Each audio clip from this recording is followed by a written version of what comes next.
আচ্ছা শোনো, তোমার সাথে আমি আমার সম্পর্ক রাখতে পারবো না। কেন, কি হইছে? আমার বাবা আমার বিয়ে ঠিক করছে। বিয়ে তাকে কইরো আর ভালো আমাকে বাইছো। একজনকে বিয়ে করার পর একজনকে ভালোবাসা যায় না। তাহলে একজনকে ভালোবেসে আরেকজনকে বিয়ে করাটা কি ঠিক?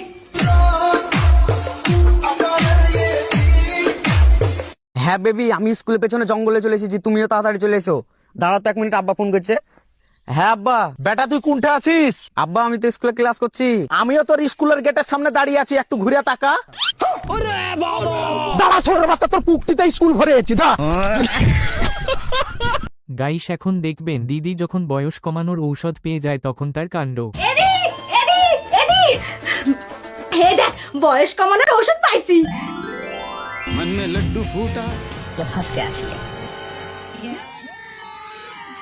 এ মা, দিদি তুই আমার পুরো কথাটা তো শুনতি, তুই এত ওষুধ কেন খেলি?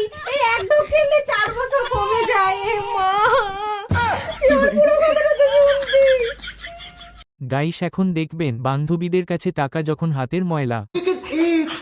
বান্ধবী, জানিস তুই আর আমি গরিব কেন? কেন?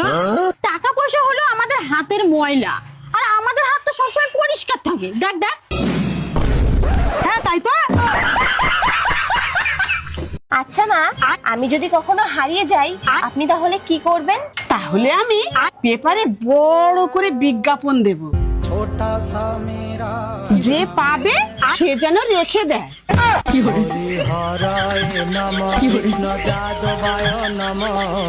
গাইস এখন দেখবেন বান্ধবী যখন চুরি করতে যায় তখন সে যা করে। ভাই ভাই, এরকম গরিবদের বাড়ি চুরি করাটা উচিত হচ্ছে না। উপর দিয়ে তো সব ঠাকুর দেখছে, কি ভাবছে আমাদের ব্যাপারে। তুই ঠিকই বলিস। আচ্ছা ঠিক আছে, দাঁড়া আমি দেখছি কি ব্যবস্থা করা যায়। ততক্ষণ তুই চেষ্টা কর একটু।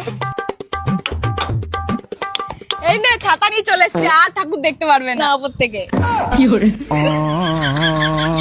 গাইস এখন দেখবেন বান্ধবী যখন ভাতার জন্য যায় তখন কাকিমা যা বলে।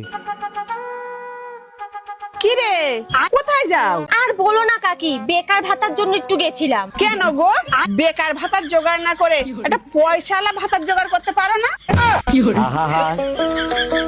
আমি পারি না, আর পারি না।